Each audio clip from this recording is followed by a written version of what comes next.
তো নমস্কার বন্ধুরা, আমি মিঠু চলে এলাম আবারও রেসিপি নিয়ে। তো আজকের রেসিপি হচ্ছে মোচার রসা। তো চলুন দেখা যাক মোচার রসা আমি কি করে বানাই।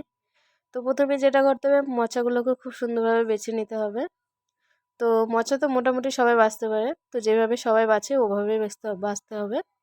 তো তারপর কড়াইয়ে জল দিয়ে মোচাগুলোকে একটু ভাপিয়ে নিব, সামান্য একটু হলুদ দিয়ে। তো 5 মিনিটের জন্য আমি একটু ঢেকে দিচ্ছি এখানে। তারপর এখানে আলুগুলোকে ছুলে নিয়ে আলুগুলোকেও কেটে নেব। তো এই যে আমি আলুগুলোকে এরকম সাইজের মানে পিস পিস করে কেটে নিচ্ছি। এই যে এইভাবে আমি আলুগুলোকেও কেটে নিলাম। তো তারপর যেটা করতে হবে, মোচাগুলোকে ভাপানো হয়ে গেলে একটা মিক্সচার মেশিনে দিয়ে আমি এটাকে পেস্ট করে নিচ্ছি। আপনারা চাইলে কিন্তু শিল নোড়াতেও বেটে নিতে পারবেন। তো এখানে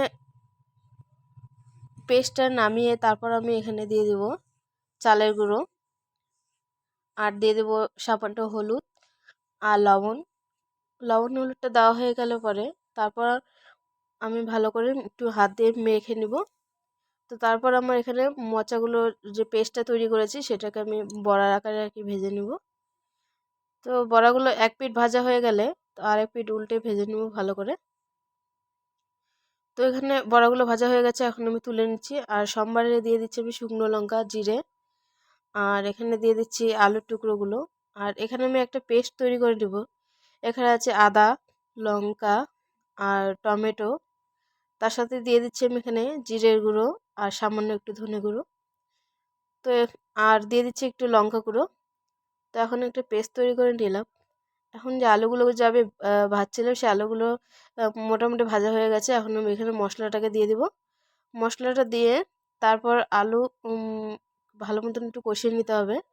আর এখানে দিয়ে দিচ্ছি আমি সামান্য লবণ আর হলুদ। তো মশলাটাকে খুব সুন্দরভাবে কষিয়ে নিতে হবে। তো কষানো হয়ে গেলে তারপর দিয়ে দেবো আমি জল। জলটা একটু বেশি করে দিতে হবে, কারণ যে বড়াগুলো যে ভেজেছিলাম সে বড়াগুলো যাতে নরম হয়ে আসে আর একটু ঝোল ঝোল টাইপের থাকে সবজিটা। তো এখানে এখানে আমি মোচার বড়াগুলোও দিয়ে দিলাম। এখন 5 মিনিটের জন্য আবার ঢেকে দিব। তো 5 মিনিট পরে দেখছি আমার সবজিটা একদম পুরো কমপ্লিট। তো বন্ধুরা, আমার রেসিপিটা কেমন লাগলো সবাই অবশ্যই জানাবেন। আর লাইক শেয়ার কমেন্ট করতে কিন্তু ভুলবেন না। আর যদি ভালো লেগে থাকে তাহলে বাড়িতে অবশ্যই ট্রাই করবেন। ধন্যবাদ।